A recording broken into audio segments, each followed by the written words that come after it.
V nedeljo 27. avgusta je potekal podpis pogodbe za izvajanje finančnih instrumentov v kmetijstvu za obdobje 2023 do 2027 s Slovenskim regionalnim razvojnim skladom. Pogodbo sta podpisala Irena Šinko, ministrica za kmetijstvo, gozdarstvo in prehrano, in Matjaž Hribaš, direktor Slovenskega regionalno razvojnega sklada. Lepo pozdravljeni vsi skupaj. Na kmetijskem ministrstvu se zavedamo, da je starostna struktura nosilcev kmetijskih gospodarstev izredno neugodna. Kajti povprečna starostna struktura nosilcev kmetijskih gospodarstev je nekje okrog 62 let, zato smo predvsem za mlade kmete in pa tudi za majhne kmetije pripravili ugodne kredite, ki se bodo dejansko realizirali preko javnega sklada za regionalni razvoj. Pri tem je posebej potrebno poudariti, da glede na današnje ujme, ki so bile v preteklosti, torej v mesecu avgustu in že prej, bodo dejansko imeli prednost pri sofinanciranju iz tega finančnega inštrumenta kmetije, ki so doživele pač ujmo in ki so izgubile vse v teh poplavah. Zato je prav, da se nekako usmerijo in tudi vidijo, da če lahko pridobijo te kredite, vsekakor pa tudi mladi, ki potrebujejo sredstva za hitro likvidnost ter premostitev.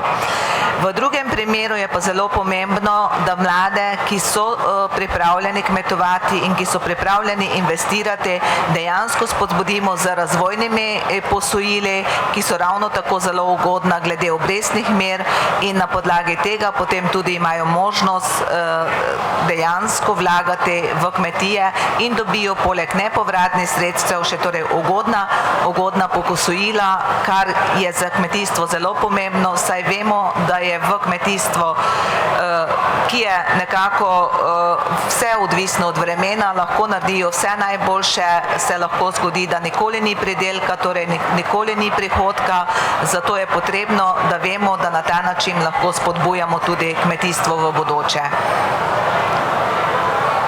Podpis pogodbe pomeni, da je veliko dela bilo do sedaj narejenega. Veliko ga je seveda še pred nami, do trenutka, ko bodo prvi projekti financirani in prvi rezultati iz tega izvedeni. Najprej se najlepše zahvalim ministrici in celotni ekipi, ki je dodelila to nalogo, da izpeljemo finančne inštrumente regionalnemu skladu. Zahvaljujem se tudi strokovni ekipi, tako na ministrstvu kot mojim sodelavcem in sodelavkam, ki so vložili ogromno dela za to, da smo prišli do tega podpisa pogodbe danes.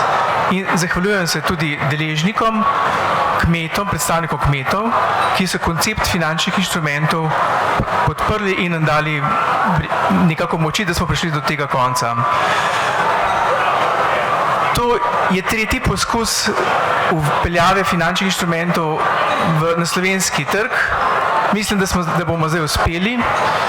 Verjamem, da bo po teh dveh produktih, ki jih bomo speljali, da je to nekako pilotni primer in da jim bo temu sledilo še veliko uspešnih drugih finančnih inštrumentov, takšnih, kot jih poznajo tudi v drugih evropskih državah. Verjamem, da bomo na ta način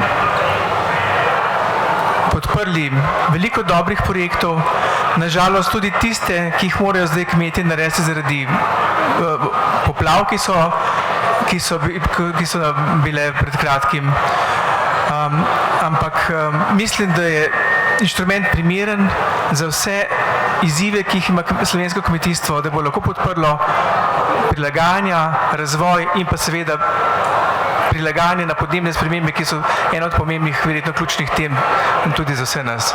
Hvala še enkrat vsem za podporo.